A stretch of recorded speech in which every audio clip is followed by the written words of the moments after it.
Hello दोस्तों, आप सभी का स्वागत है हमारे यूट्यूब चैनल एसएससी कोचिंग पे। दोस्तों, आज है 29 नवंबर और 29 नवंबर के जितने भी मोस्ट इम्पॉर्टेंट करंट अफेयर के क्वेश्चन होंगे सभी प्रश्न हम लोग इसमें करेंगे। इसमें राष्ट्रीय और अंतर्राष्ट्रीय भी प्रश्न देखेंगे, तो आप लोग एक बार वीडियो को लाइक शेयर जरूर कर दीजिएगा। तो चलिए स्टार्ट करते हैं। और यह क्लास आपको डेली सुबह 6 बजे आपको मिलती रहेगी, तो आप लोग चैनल को सब्सक्राइब भी कर लीजिएगा, जिससे कि आपको डेली का करंट अफेयर यहाँ पे मिलता रहेगा। तो चलिए स्टार्ट करते हैं आज के प्रश्न, ठीक ना।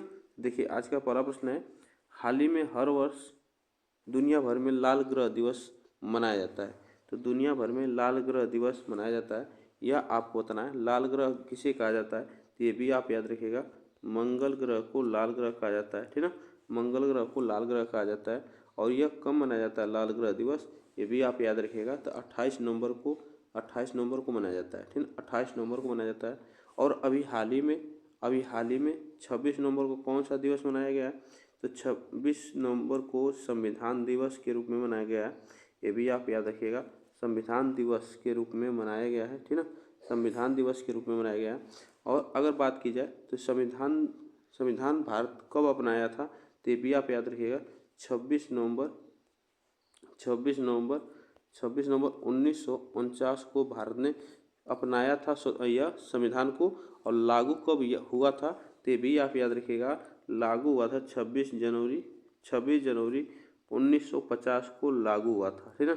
26 जनवरी 1950 को लागू हुआ था, ये भी आप याद रखिएगा। 26 नवंबर को संविधान दिवस के रूप में मनाया जाता है। तो यह आप याद रखिएगा, इसमें जो ऑप्शन सही होगा ये ऑप्शन सही होगा, ठीक ना। चलिए आगे चलते हैं नेक्स्ट क्वेश्चन पे। भारत के पहले ग्रीन हाइड्रोजन फ्यूल स्टेशन का उद्घाटन कहाँ किया गया, तो आपको बताना पहले ग्रीन हाइड्रोजन फ्यूल स्टेशन का उद्घाटन कहाँ किया गया है, तो यह किया गया है लेह में। कहाँ पे, लेह में किया गया। इसके बारे में थोड़ा सा जान लेते हैं। देखिए, इसके बारे में, भारत के पहले ग्रीन हाइड्रोजन फ्यूल जो स्टेशन है लेह लद्दाख में किया गया है, जो प्रतिदिन 80 किलो ग्रीन हाइड्रोजन का उत्पादन करेगी। और यह सेंटर 5 हाइड्रोजन ईंधन सेल बसों को बिजली भी देगा।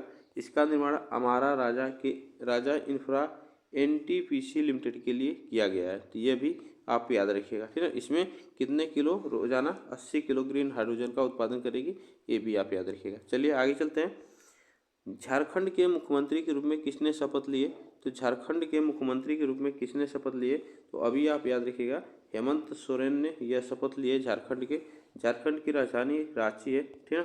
झारखंड की राजधानी रांची है, ये भी आप याद रखिएगा। इसके बारे में थोड़ा सा जान लेते हैं। देखिए, झारखंड जो है मुक्ति मोर्चा नेता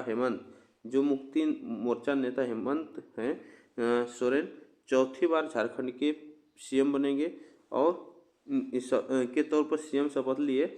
और सोरेन की पार्टी ने हाल ही में संपन्न हुए विधानसभा चुनाव शानदार जीत दर्ज की है, ये भी आप याद रखिएगा। हेमंत सोरेन राज्य की बरहेट सीट से विधायक चुने गए हैं। तो बरहेट सीट से विधायक चुने गए। वह साल 2013 में पहली बार राज्य के मुख्यमंत्री बने थे, ये भी आप याद रखिएगा, ठीक ना। चलिए आगे चलते हैं नेक्स्ट क्वेश्चन पे। हाल ही में आयोजित Las Vegas grand prix title किसने जीता है, तो आपको बताना है आयोजित Las Vegas grand prix title किसने जीता है, तो यह आपको बताना है। इसमें कौन सा ऑप्शन यहाँ पे सही होगा, तो याद रखिएगा, यह मैक्स वेस्टररैपन ने जीता है। इसके बारे में थोड़ा सा जान लेते हैं। देखिए, यह एक फार्मूला रेस है, ठीक ना। यह डच फार्मूला एक रेस है, जो कि ड्राइवर मैक्स वेस्टररेस ने हाल ही में लॉस वेगास ग्रांड पिक्सल का टाइटल जीता है। यह चौथी बार, आप याद रखिएगा, यह चौथी बार यह ड्राइवर रेस जीता है। और इतिहास में 4 या अधिक खिताब जीतने वाले यह छठे ड्राइवर बने हैं, ये भी आप याद रखिएगा, ठीक ना।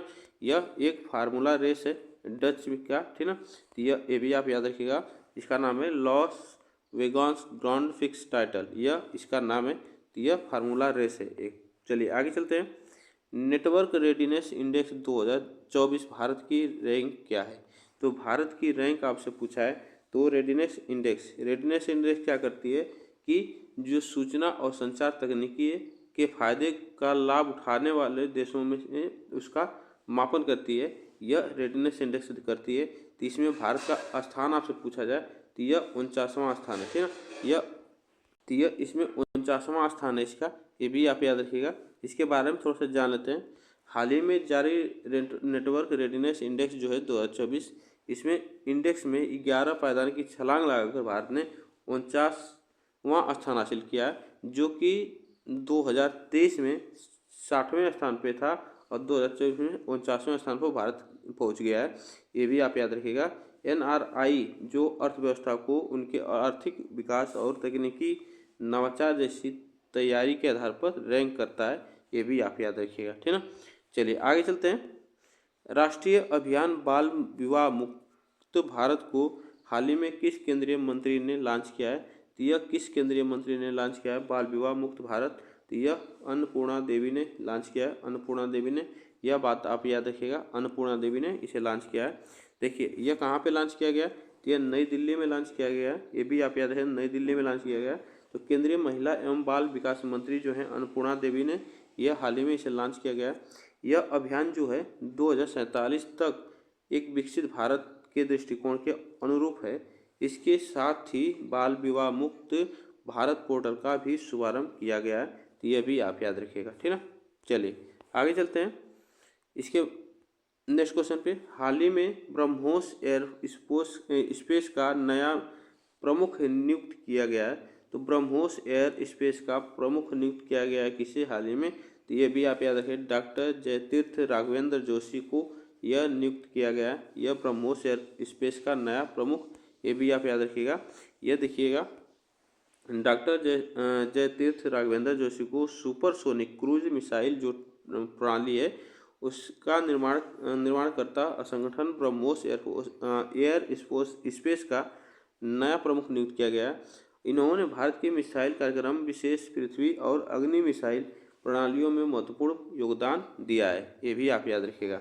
चलिए आगे चलते हैं नेक्स्ट क्वेश्चन पे। राष्ट्रीय अभियान बाल विवाह मुक्ति भारत का शुभारंभ किसने किया है? तो अभी यह क्वेश्चन रिपीट हुआ है, अन्नपूर्णा देवी ने यह नियुक्त किया है। आगे चलते हैं। इटली में अंडर 8 विश्व कैडर विश्व शतरंज चैंपियनशिप में भारतीय शतरंज खिलाड़ी ने स्वर्ण पदक जीता है, उसका नाम क्या है? याद रखिएगा, यह 8 वर्षीय जो है, अंडर 8 वर्षीय जो बच्चे हैं उसमें यह दिविथ रेड्डी ने यह खिताब जीता है। कौन सा खिताब जीता है? तो स्वर्ण पदक जीता है। तो यह आप याद रखिएगा। इसमें यह कहाँ के रहने वाले हैं अगर पूछा जाए तो यह तेलंगाना के रहने वाले हैं, तेलंगाना हैदराबाद के रहने वाले हैं, तो ये भी आप याद रखिएगा, तेलंगाना के रहने वाले हैं, हैदराबाद, ठीक ना, हैदराबाद, तो ये भी आप याद रखिएगा, हैदराबाद, ठीक ना। यह इसमें ऑप्शन जो सही होगा यह सी ऑप्शन से होगा। और इसे कहाँ पे आयोजित किया गया? तो इटली में, इटली के मोटे सिल्वानो में इसे आयोजित किया गया, ये भी आप याद रखिएगा। आगे चलते हैं नेक्स्ट क्वेश्चन पे। वाइज श्रीलंका 2024 सम्मेलन का आयोजन कहाँ किया गया है? तो वाइज श्रीलंका 2024 सम्मेलन का आयोजन कहाँ किया गया है? तो यह आपको बताना है। तो यह याद रखिएगा, कोलंबो में किया गया है, इसका आयोजन कोलंबो में किया गया है। अगर बात की जाए श्रीलंका की, तो श्रीलंका की जो प्रधानमंत्री हैं वो वर्तमान में कौन है? तो भी आप याद रखें, हरिनी अमर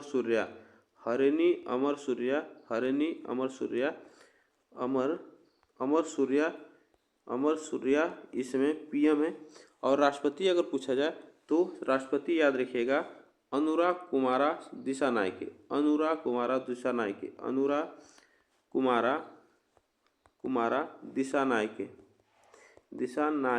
यहाँ के राष्ट्रपति हैं, तो ये भी आप याद रखिएगा, ठीक ना। चलिए, अब कोलंबो जो है श्रीलंका की यह पुरानी राजधानी भी है, ये भी आप याद रखिएगा। अगर राजधानी पूछा जाए तो श्री जयवर्धनेपुरम कोटे श्रीलंका की राजधानी है, ये भी आप याद रखिएगा। चलिए आगे चलते हैं। किस देश के केंद्रीय बैंक ने 8% पर ओवरनाइट पॉलिसी रेट OPR शुरू करने की घोषणा की है? तो यह किस बैंक का?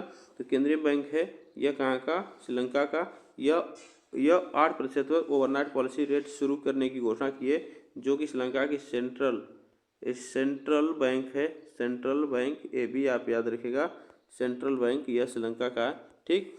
चलिए आगे चलते हैं नेक्स्ट क्वेश्चन पे। 12वें अंतर्राष्ट्रीय पर्यटन मार्ट का आयोजन किस पूर्वोत्तर राज्य में किया जाएगा?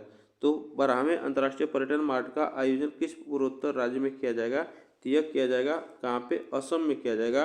और असम की राजधानी गुवाहाटी है, गुवाहाटी, गुवाहाटी।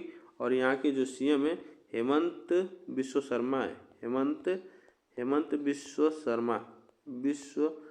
शर्मा, हेमंत बिश्व शर्मा यहाँ के सीएम है, ये भी आप याद रखिएगा। तो आज के लिए बस हम लोग इतने ही प्रश्न करेंगे। आप लोग बताइएगा यह प्रश्न कैसे लगे और वीडियो को एक बार लाइक शेयर जरूर कर दीजिएगा। तब तक फिर मिलेंगे नेक्स्ट वीडियो में, तब तक के लिए थैंक यू सो मच आप सभी को।